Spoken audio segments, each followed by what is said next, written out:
जगन्नाथ जी के क्षेत्र में, जगन्नाथ जी के स्थान में दर्शन करने का मुझे सौभाग्य मिल रहा है आज। मैं पहले भी यहाँ आया हूँ और अब हम इस खास काम के लिए आए हैं। उसके लिए जो काम हम यहीं से शुरू कर रहे हैं, एक कार्यक्रम है सुनो श्री राम कहानी, जो म्यूजिकल है, जिसमें रामायण के संवाद हैं, जिसमें रामायण के सीन्स हैं और काफ़ी कुछ एंटरटेनमेंट भी है।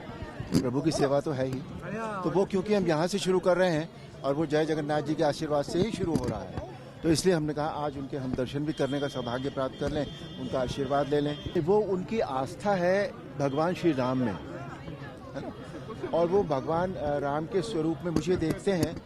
ये शायद इसलिए हुआ कि पहले कभी इतना पॉपुलर कोई चीज़ हुई नहीं थी और इतने सालों तक कुछ और हुआ भी नहीं है, तो इसलिए उनके मन में बहुत सारे लोग कहते हैं मुझसे ये बात कि जब हम राम जी का ध्यान करते हैं तो आपकी छवि हमारे मन में आती है।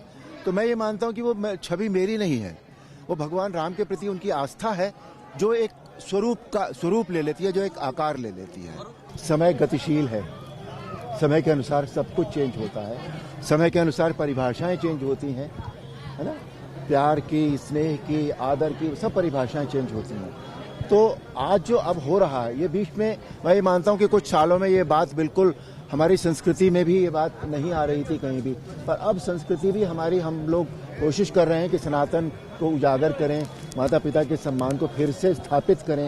ये सारी चीज़ें जो हैं, अब पहले आप भी देखते होंगे पहले से कि भगवान राम का जो अब फिर से जो आस्था लोगों में बढ़ी है, उससे ये सारी बातें पैदा होंगी। बिल्कुल रामायण एक ऐसी चीज़ है जो सारी संस्कृति, सारा मॉरल सब कुछ हमें देती है। तो मुझे लगता है ये बात अब फिर से बच्चों के मन में, माँ बाप के मन में, भाई भाइयों के मन में पारिवारिक प्रेम जो है वो फिर से बढ़ना शुरू हुआ। नहीं, श्री राम का मंदिर बन रहा है, उससे अच्छी बात कोई हो ही नहीं सकती थी। बस ये है कि इतने सालों के बाद हुआ है, वो पहले हो जाता तो शायद और भी ज्यादा अच्छा होता, पर जब भगवान की मर्जी होती है तभी आते हैं ना। कितनी अच्छी बात है कि मुसीबत के समय में भगवान फिर से पधारे। भगवान कब आते हैं, है ना? जब अधर्म हो रहा होता है या संकट आ रहा होता है तभी भगवान आते हैं, तभी हम भगवान को याद भी करते हैं। तो कोविड के इतने भारी संकट में राम जी फिर से पधारे, बस बहुत अच्छी बात है। देखिए, ये एक स्टेज प्रोग्राम है, वो एक सीरियल था, दोनों में बहुत फर्क है। और बाकी जब आप लोग देखेंगे तब आपको पता लगेगा कि इसमें क्या क्या कुछ है। राम कथा तो हर जगह ही होती है और यहाँ तो भगवान जगन्नाथ के साथ भगवान हनुमान भी हैं, है ना? क्योंकि जाते समय श्री राम जो है हनुमान जी से कह गए थे कि हनुमान तुम्हें कहीं नहीं जाना है, जगन्नाथ जी आएंगे, तुम्हें उनकी सेवा करनी है।